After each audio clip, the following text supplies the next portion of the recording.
Well, welcome, friends. It's time for another dialogue where we are diving in headfirst into this conversation called Lighting the Candle, A World That Works. We've been exploring language, we've been exploring empowerment, engagement, enlightenment, every kind of E word that you can think of. And today, for your entertainment and also for your thought value, and maybe to give you a place where you can look out a window in your mind and see a brighter future. Today, we're going to go with a P word. We're going to just dive right into the whole idea of possibility. And I know that these two folks that are on with me are black belts in not only generating possibility, but putting possibility in place of no possibility. So with that said, I'm Bill Carell. Welcome, and let's hand it over to Lisa. You can tell them briefly who you are and maybe say a few words, about what possibility means to you. Lisa Sheehan, been in media, some form or another, my whole life, and now I co-publish Epic Magazine, which stands for Empowering People, Inspiring Communities. So I guess from that title alone, you could tell I believe in possibilities.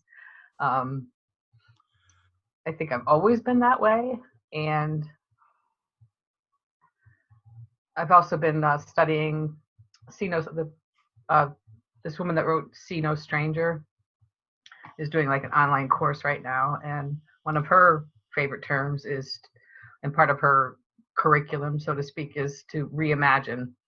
So I connect that with possibilities too. So if you can reimagine, if you can't see something differently, then try to reimagine it. So does something need rearranging or dismantling? But where's the possibility? How can you see the possibility? And the other thing I think we've talked about before is always have a safe container to talk about these things in. Because without that, people just will hide back and not express their idea of possibilities. Mm-hmm. That's my little 2 cents lead in. That's good to get us kicked off. Ken? So I'm Ken Caputo, and that's perfect because as Quester's Way, that's what I'm the founder of, is a concept that's based on creating that safe space where people can feel comfortable with the idea of exploring their possibilities. And, the only mistake there is not learning, and, out of the box thinking and creative ideas are embraced and welcomed. And, to me, possibility is just, it's something that occurs when you create fertile ground for what currently exists to expand into something new. So, and it feels like so much of the conversation right now could be possibility lies in how do we convert it into more fertile ground where it becomes safe for us to explore the possibilities of the world around us. Great. Anything else? Nope.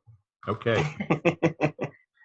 So what's really interesting is that most people, when they hear possibility or what's possible, they think of it in terms of from here. Like whatever's going on in your life that you either like or don't like, how can you alter that and make something else possible? And one of the neat things, it's actually a discipline, is to remove yourself from the experience of whatever is working or not working. And it's coming from the Buddhist idea of attachment, that wherever we are right now, comfortable or uncomfortable, it's familiar. And so therefore, almost everything that we can think of is going to be referenced to that thinking, to that mindset of whatever is here, simply because we don't have a second or a third-hand report from out there in terms of what our interpretation of what's going on right now. We only have that one experience that we're experiencing out of an infinite number of possibilities in each and every moment. So the whole idea is to create this clearing, is to create something that's open, like a blank sheet of paper, or a brand new windshield. If you could clear all of the bugs and all of the salt and dirt spray off of your windshield and have this brand new windshield for a minute where everything is is completely visible to you, and any possibility that you want to stand for can then become possible.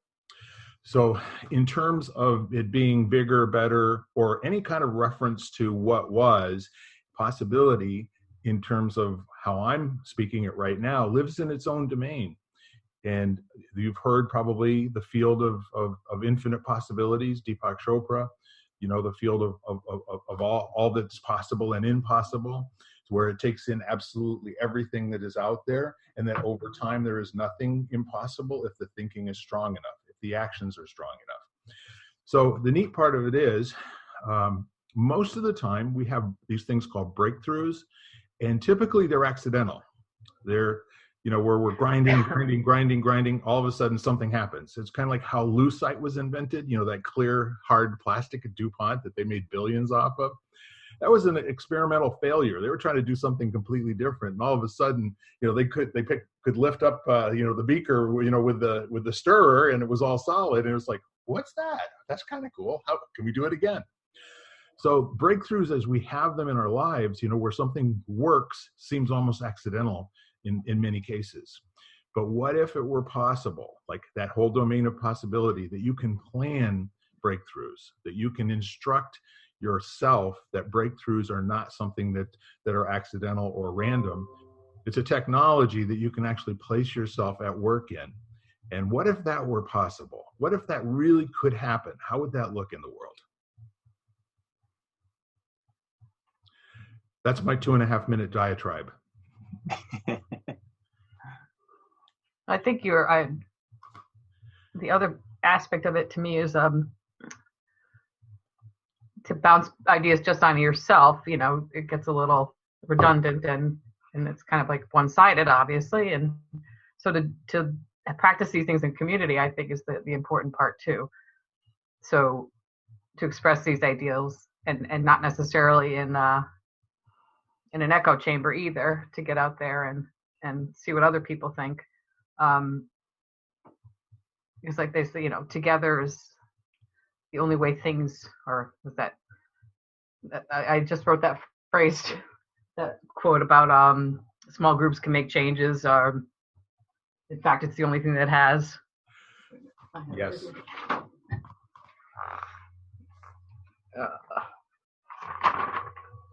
Margaret Mead said it. Never doubt that a small group of thoughtful, committed citizens can change the world. Indeed, it is the only thing that ever has. It has to start somewhere. It's the whole pebble in the pond approach. Who initiates the pebble?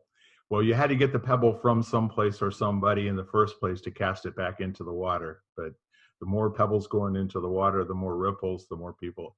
It's that's one of the best minds that the humanity's ever known, in my opinion. I think Margaret Mead was way ahead of her time in a lot of areas, but she was right there with her contemporaries, like all of the self-help folks. So in terms of making this the word discipline implies that there's a formula to it. However, the formula may be just what you do to prepare a space, as opposed to when you're in that space, do you do anything actively to make possibility happen? Is there like a point and shoot kind of a thing to it, or how does it work? Well, our approach is to invest in practices that start paying immediate interest. So, and that's the whole Questor's Way was built around move, think, connect, fuel, empower. So, move your body every day in some way that's enjoyable and beneficial to you. And when you need it, it will be there for you. Explore something that's, a new way of thinking, a new way of developing your brain, which, neuroplasticity, they now know our brain can continue to strengthen and grow forever, for as long as we live. It doesn't reach a point of stasis, that doing that in advance is going to give you the knowledge and potential wisdom to explore those possibilities when they come up. So so in each of those things, it's not oh, I just had a heart attack, I better change my diet. It's how do I fuel my body in a way that's going to lead to a healthy heart? and then even if I do have a heart attack, I'll be one up because I'll be in better shape to be able to recover from it. So, and it's interesting. I think that just it's, I think it's just human to be in a state of reaction instead of proaction. Yeah. So it's things happen and we're responding to them. So we're always playing catch up instead of just committing, regardless of what's going on, to things that are good for us, things that add value to us in service to something greater than ourselves. It's funny that drop a pebble, make some ripples is like, that's been a thing that we've, kind of used as a mantra for almost 30 years now. Yeah. And one of the things we would do teacher training, and you'd have a group of 30 or 40 of us, a martial arts school, and we would literally all hold a pebble in our hand, and we would turn our hand and we'd let it go all at the same time. It all hit the mats and you could feel it. It was like such a cool feeling. And one of the things we talked about is we already have the thing, and it's literally the act of just releasing it that creates the point of impact and the ripple spread. So, we all have these pebbles, and I think sometimes we're not in that safe space that Lisa was talking about, to be brave enough to just let it go and allow an impact to occur. So it just, for me, it seems like it comes back to that safe space idea. I think what you also said, the preparation, the building the muscle in advance of needing it. There's another truism, in business that says if you do the things you ought to do when you ought to do them, you'll be able to do the things you want to do when you want to do them. Okay. Mm-hmm. So you're building capacity, during downtime, you're preparing for uptime. And it's a thoughtful person that takes all of those areas in their life, takes them for something more than granted, like this is how it is and it's always going to be this way. Well, there's no possibility in a sentence like that. Is this what you want? Is this what you're living with? Is this what your life is for? Have you ever sat down and figured out the purpose or an intention that you could put into the purpose of your life? Now, we lived in a generation, I think all three of us, where I knew kids that got out of high school and they didn't get a job for 2 or 3 years because they were out in the world trying to find themselves, as opposed to going through some serious practices to sit down and decide through experience what they enjoyed doing, or what sorts of things felt like they were an intention that had always been there that they could reconnect with in a powerful way and have a direction in their life that wasn't possible before they did the work.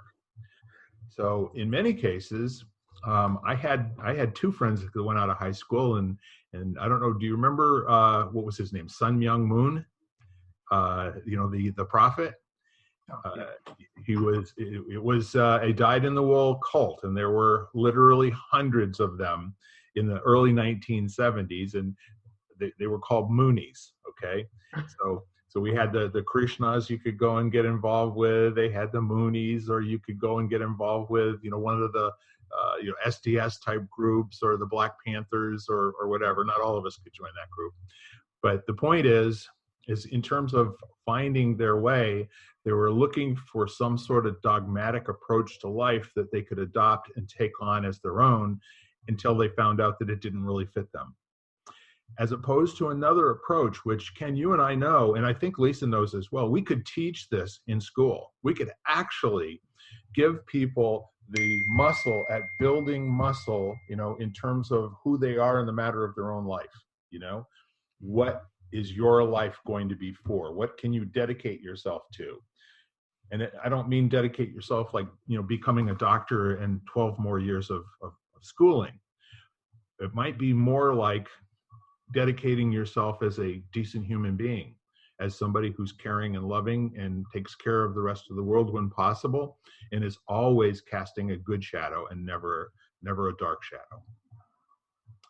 So that's kind of like what I see as the next evolutionary step here where we live, and probably around the world, because it just seems, especially during COVID, the world has gotten so much smaller. we're all experiencing this thing worldwide. There's nobody who's getting out free, you know. Some are saying that they are. You know, the Chinese, they only had 4,500 cases, so what the heck are they doing so well? Anyway, you can manage the conversation or you can manage what's actually happening in the world. And that's very interesting to me. Any thoughts? Well, I was going to reflect on, well, like Ken said, bravery is definitely needed moving forward. Just in even joining communities. But the other thing was that imagination is the new currency. And like you were talking, Bill, or even the original pebble being thrown, somebody's got to come up with the idea, and they're all out there. It's just taking the time and going within and being in community to create these new ideas, because everything that's in the planet, in the world, was an idea at some point. Somebody made real. So that's what we need, is people, thinkers and doers, and brave applicators. It really does work like sonar, you know, where you send out a ping and you're not going to get a ping back from every location that receives the ping. But do you guys remember the Police Message in a Bottle, that song from 1982 or 1983? And the end result of it was 100 million bottles on the shore I see, you know. So you cast a bottle with a message in it out into then holy crap, all of a sudden the rest of the world is sending messages in a bottle as well. Does it work that way? Is there like a tipping point where people finally say, we're at a point, as my French teacher would say, beyond which up with which I cannot put, you know? You know, that at some point, it's just all of a sudden, expression has to be there. It has to be there in a very powerful form. Yeah, Malcolm Gladwell wrote about that. Yeah. You know, he had that book, he did Blink, but then Tipping Point was one of those books, and how that happens. And I can remember, I wish I could find it again. It was a study done a few years ago, and it was kind of a global thing, and it was about looking at populations, whether it was a company or a country, and what percentage of the population needed to adopt a new idea before it tipped into acceptability. Yeah. And the percentage was only 10%. It wasn't a big percentage. And it was interesting because we applied that working in schools. Like if you wanted to create a more positive culture in a classroom, for example, if there were 20 students and you found 2 or 3 that would champion it, it tipped. It was just crazy how that would, how that would happen. It wasn't a big number. And, what struck me as Lisa was talking, I think the companion to bravery is discernment, because there's so much noise right now. So it's piercing through that and seeing something that aligns with the actual possibility you're looking to create and what you're being brave about releasing, so it goes someplace where there's the fertile ground, because seeds don't grow everywhere. They grow in the right environment. And, it's interesting how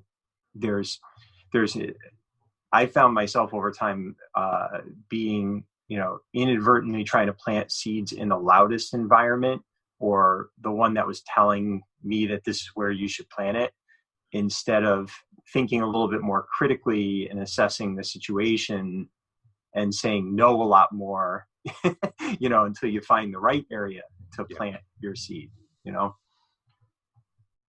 Absolutely.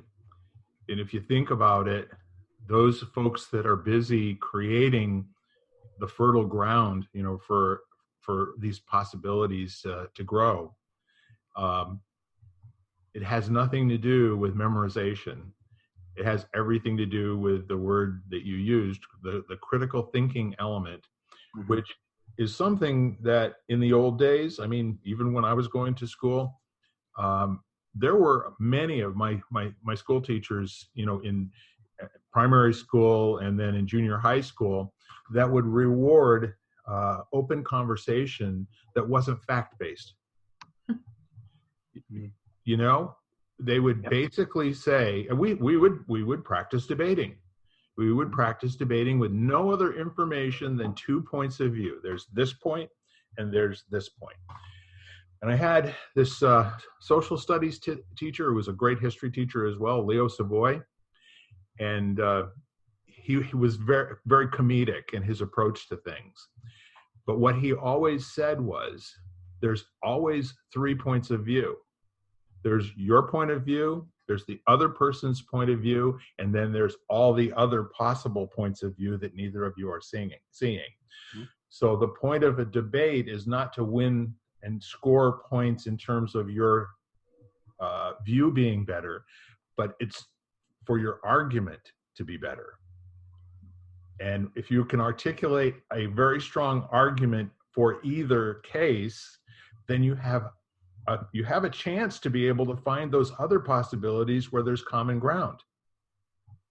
But if you're not willing to set things aside and to work very hard and not just understanding the other point of view, when you can argue for the point of view at the beginning of the conversation that you just couldn't even tolerate, you know, the sound of it made you sick to your stomach. But if you could be in that position, in that place, to be able to effectively argue for, that's the best way to demonstrate to somebody that you understand. And so that's something that I came out of, you know, 8th grade with this experience, with somebody who basically said, well, now who wants to volunteer to go next, you know? And we would do this like once a week for a half hour. And he basically said, I don't care what your arguments are.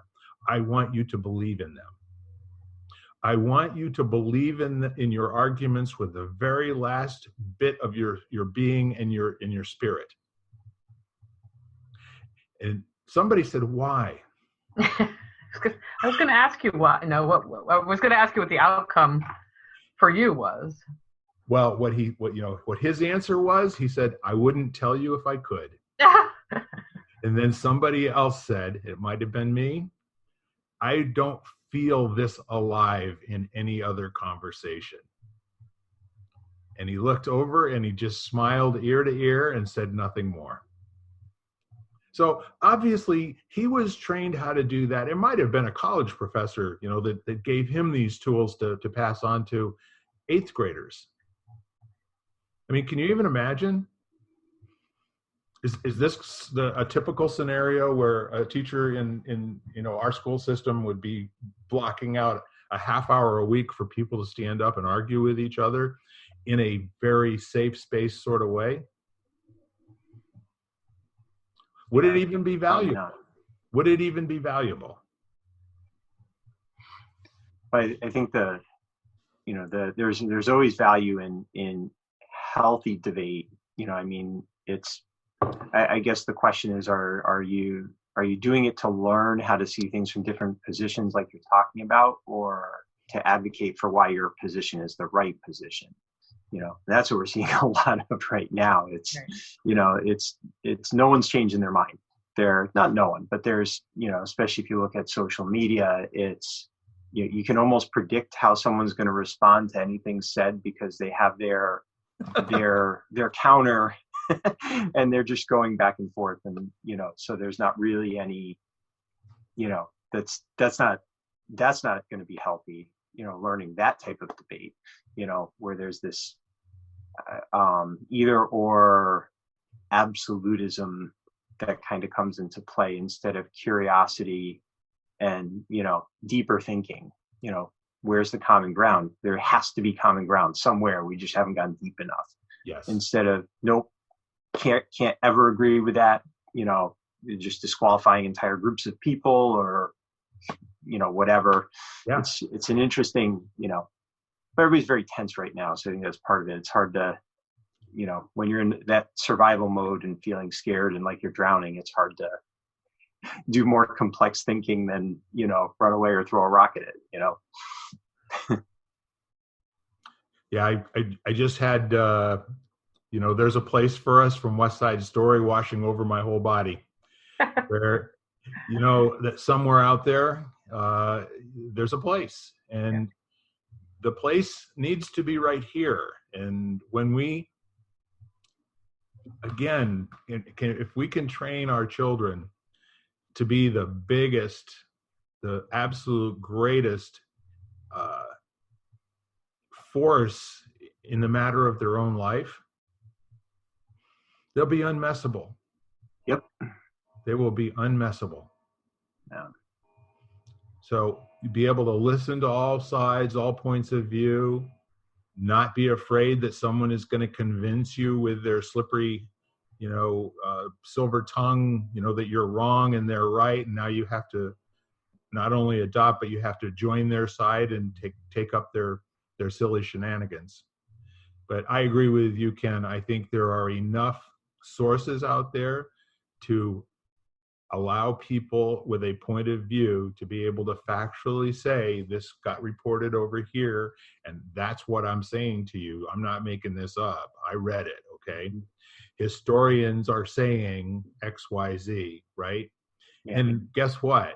There are enough people publishing enough stuff on both sides that whatever anybody believes, they've earned it, They put the time in, they listened to things, they critically thought about it in their own mind, but what they didn't hear was any opposing point of view, or give it the opportunity, to gestate or to percolate, or for it to touch who they are as a person, as opposed to allowing it to make them angry or upset or that sort of a thing. So, do you need to get on to other things, Mr. Ken? I do. Yes. Unfortunately, today I had too many things scheduled, all overlapping. Well, we're really glad to have you here. And as usual, it's a ball. So we have a couple of more minutes. And if you need to go ahead and sign off to do whatever you need to do, thank you for stopping by. It was great spending time with you again. I'm going to do that, and we'll see you guys next week. You got it. Bye for now. Bye-bye. So, Lisa, your whole adult life, you've been doing all this media stuff. And so now, when did you get involved with Epic? About 2 years ago. Yeah. And you just seemed to me to be an extremely happy camper. When I first met you at Jenny Hardy's evening group, and we started talking, about the law of attraction and listening to the unseen and all these other crackpot ideas that I have. What you show up as a finished product human being that is just as happy as she can be doing what you're doing right now. I think, well, thank you for saying that, but to be quite vulnerable, I'm not sure if everybody in my life would agree with that. And I think that's actually been a catalyst for me as well, because I remember it was my brother-in-law's sister that once just happened to, by chance or just in passing, saying, "You don't seem happy," and it bothered me, and so I think that, like, to disprove that and everything else, it was like, but I did have to as you probably know, get out of my corporate head and into other things to kind of harmonize my life. And I think I can honestly say that without Epic during this whole pandemic, I might be telling a different story right now, because it's got me, it's kept me involved with community and speaking to people about where they are, how the world looks to them, business wise and personally. I've had a lot of conversations with people. So that keeps me inspired and going, and basically, yes, happy. Yeah. And I just want to put a plug in for Epic. I actually published a work of nonfiction, which is more or less the story of how I met my wife, first in a dream when I was 12 years old, and then how I met her again when I was 18 at a dorm party. That was fulfilling to be able to write that out. It was the first time I'd ever written this story down, and then to see it published and be able to go back and look at it and read it again. It's impactful. So there are some of you out there that are listening right now that will want to get in touch with Lisa and let her know that you have something to contribute because you're interested in empowering communities, and individuals. So Anything else before we wrap this up? We'll go on to the next side. And I have some interesting things that I would like to speak with you about that will change the world, Lisa. Awesome. All right. Well, that's it for us for right now for this segment. And we will catch you on the flip side where we're going to get into some detail. And we had a one-on-one between Ken and I, but Lisa and I have not had a one-on-one in this context, and I'm really looking forward to it. So don't miss this. Bye for now. See you soon. You've been listening to Lighting the Candle, A World That Works, part of the Exvadio Podcast Network. You can hear us at exvadio.com/podcasts, Apple Podcasts app, Google Play, Spotify, iHeartRadio, Stitcher, and wherever you find podcasts.